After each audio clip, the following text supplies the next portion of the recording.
Some evil mastermind with a penchant for drilling has gone on a fairy collecting spree, and now it's up to Harry the Fairy, out now 99 cents, to free all his friends.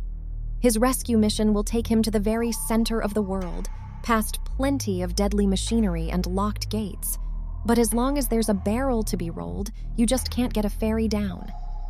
With Harry being completely defenseless, the player's singular input is to guide him around. He'll interact with objects automatically provided they aren't the kind that smash him outright.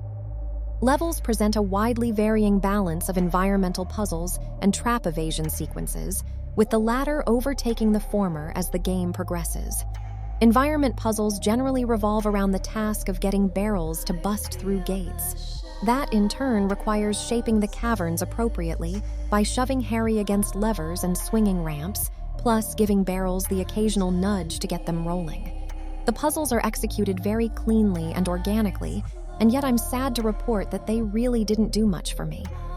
Harry's environments have a way of smoothly ushering the player through, and I found that as long as I responded like Pavlov's dog to every lever in sight, Harry reached his goal without my brain cells really having to kick in. That's not to say Harry doesn't serve up a few clever ones, but they're the exception rather than the rule. There is a silver lining to the way levels are set up. Despite Harry's lack of maps and some pretty expansive environments, the player rarely gets lost. It's also worth taking the time to flesh out your achievements list. Scoring gold medals for completion time and star collection nets you a faster-moving Super Harry, the game's in-app purchase, for free. X video muted.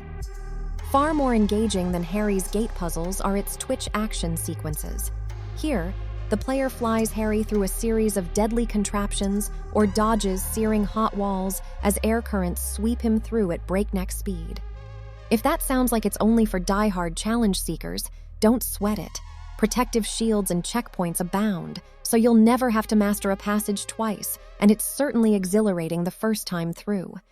Pity that Harry takes a while to build up to these blood-pumping exercises. Half the game passes before its focus shifts away from the environment puzzles. The success of those action sequences rests on rock-solid tilt controls. Players can make Harry swerve around with pixel-perfect accuracy, and there's no need for wild swings of the eye device. There's just one catch. The game offers only 2 rest angles in its calibration options, so instead of setting your own Goldilocks position, you have to feel it out with the aid of some vague diagrams. I found that Harry controlled best while I laid flat, and that was with the game set to the, slightly tilted up setting. I'm still trying to figure out the correct neck-cramping angle for the flat setting. Here's hoping for a completely player-defined calibration setting in updates. You can also opt for a virtual joystick, which I found very robust on the iPod Touch 4 despite the fact that it's recommended only while playing on the iPad.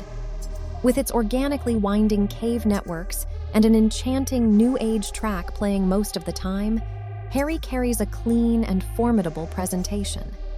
Some more music variation couldn't hurt in updates, though. The main theme's low intensity serves to remind the player just how easy it is to make it through the gates. Faster-paced tracks that temporarily kick in during action sequences make those parts all the more welcome.